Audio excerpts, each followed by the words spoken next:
Archaeology is the study of human activity in the past. People, of course, leave stuff behind long after they've died, and it bears witness to their existence and their way of life. Things like pottery, their bones, their houses, weapons, everything that was used to live, eat, work, and play, it's all there. And while modern archaeology is a fairly new science, people have been digging up stuff and learning from the past long before Indiana Jones raided the Lost Temple of Doom. In the 27th century BC, yeah, you heard that right, 2,700 years before the birth of Christ, the son of the Egyptian pharaoh Ramses II was the first known archaeologist or Egyptianologist who was into finding and preserving past Egyptian monuments. In ancient Mesopotamia, ruins from the Akkadian Empire, which existed about 2,200 years before Christ, was discovered and analyzed by a king who lived about 550 years before Christ. Not only did he lead the first excavations of the site, which were the foundation deposits of the Temple of the Sun God, but he also had them restored to their former glory. Archaeology is science. It's finding out what has been and provides evidence that verifies history today. We know that there were dinosaurs who roamed the earth because, we've unearthed their bones. We know that there were ancient civilizations that were very advanced in their abilities to construct buildings and people to write very beautiful poetry or wage complicated battles with very sophisticated weapons because we've unearthed their buildings, have found their writings, and looked at their stuff.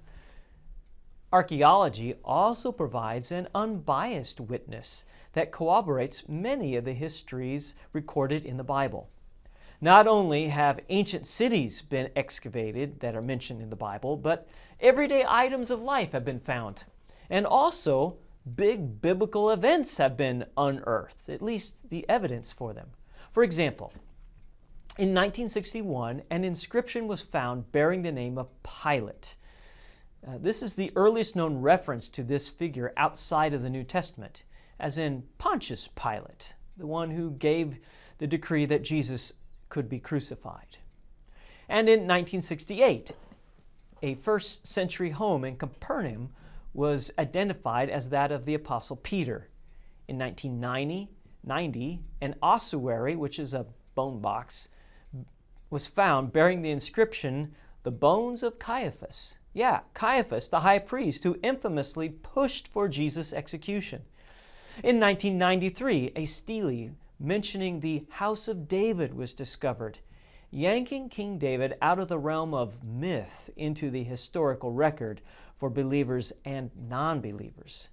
And then just 2 weeks ago, a peer-reviewed paper in Nature Scientific Reports described the cataclysmic destruction of a Middle Bronze Age city north of the Dead Sea, which corresponds with the city of Sodom and its demise at the hand of God. The archaeologist who excavated the site had been guided there by what the Bible said about Sodom. Dr. Stephen Collins knew that if the place existed, this site that he was at today, called the Tal El Hammam, must be it. In 2006, he began excavating. And when he and his team got down to the level of earth of 1650 BC, when Sodom was believed to have been destroyed, they uncovered a 5-foot layer of soot. Randomly scattered throughout this vast destruction matrix were bits of melted brick, burned fragments of human bones, and other baffling debris. No volcanic eruption or fire or earthquake could have produced what they found. The article went on to report that the destruction wrought is really hard to fathom. The most powerful hurricanes produce winds approaching 200 miles per hour. But this explosion may have generated winds up to 700 miles per hour. Walls 15 feet thick were utterly obliterated. The heat was such that nearly all of the thousands of inhabitants were vaporized. Whatever charred bone fragments survived, along with melted pottery, plaster, and roofing tile, it indicated that for 25 seconds the temperature was roughly 3,500 degrees. That's hot enough to melt stainless steel and titanium. The only events comparable to what happened at this Tel al-Haman, where they think Sodom was, the only comparable thing are atomic bomb tests in the New Mexico desert in 1945, which melted the sands into a glaze so similar to what Collins found in the Bronze Age pottery that when he first showed the fragments to the lab scientist, she assumed that it was from the Los Alamos testing site. The Nature article concludes explicitly that what happened in 1700 BC bears inescapable parallels to what the Bible said about Sodom. And indeed, they are startling as the two cooperate each other. That stones fell from the sky, we have the evidence. Fire came down from the sky. Thick smoke rose from the fire. A major city devastated. City inhabitants all killed and area crops destroyed. That a prestigious journal of science would admit that these things all corroborate each other should at least make skeptics sit up and take notice. Few people, whether religious believers or skeptical scientists, ever dreamt such a thing was possible. But there it is in the earth. The reason that I share all of this is that your faith is built on the truth that Jesus is the Son of God, who lived about 2,000 years ago, did miracles, taught and suffered and died on a cross, and then rose again after 3 days.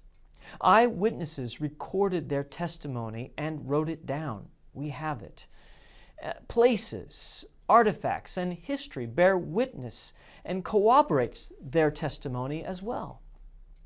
I share this with you not to convince unbelievers who might hear this blog that the Bible is true, but to confirm that the faith that you have been given is based on history and events that really happened, and the earth bears witness to the truth. Blessings as you gather then for worship this weekend. I have the privilege this coming Sunday to preach at my home congregation in Oberlin, Kansas, at St. John's, at their 135th anniversary as a congregation. Yeah, they began in 1886 and are still meeting today. May the Lord then bless Ascension with such longevity.